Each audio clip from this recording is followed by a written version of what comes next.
বিয়ের জন্য যখন পাত্রী জোটে নাই,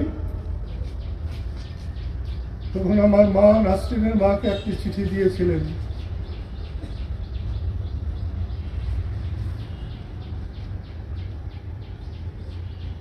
নাসরিনের মা আমার হাতে ওকে দিয়ে যেতে পারে নাই। আমার বিয়ের আগেই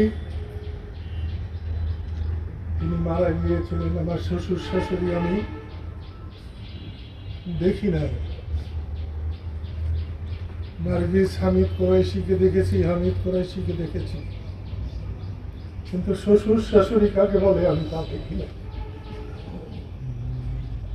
সেটাও ছিল দুঃসময়, এটাও দুঃসময়। আজকে জানা যায় যারা শরীক হয়েছেন কার দোয়া আল্লাহ কবুল করতে পারে আল্লাহ জানেন। আমি আজকে অসহায়, আমার ছেলে মেয়েদেরকে অর্ধেক এতিম করে রেখে গেল। ফার্স্ট ক্লাস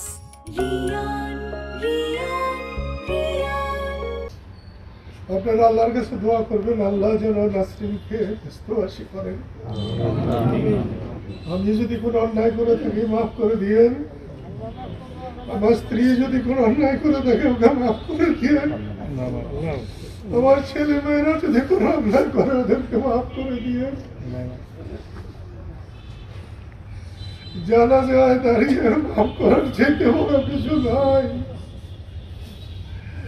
আমি এই দুনিয়া দেখেছি আল্লাহ ছাড়া রসুল ছাড়া মুসলমানের জন্য কিচ্ছু না।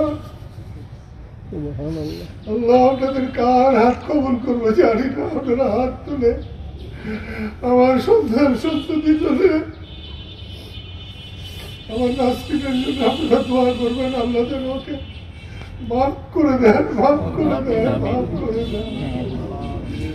আপনারা এই রোদ্রে আর দাঁড়া করে রাখতে চাই না। মৌলানা সাহেব, আমরা গ্রামের বাড়িতে আমার মা বাবার কবরের পাশে মায়ের পায়ের নিচে নাসরিনের কবরের কালকে আমি জায়গা ব্যবস্থা করে এসেছিলাম। আমার বাবার পায়ের কাছে আমার কবর রাখার জন্য ব্যবস্থা করে রেখেছি। আপনারা দোয়া করেন। আমার স্ত্রীর তো আমার মায়ের কবর পায়ের কাছে কবর হলো, আল্লাহ যেন আমার বাবার পায়ের কাছে আমার কবর দিবার তৌফিক দান করেন। আমিন।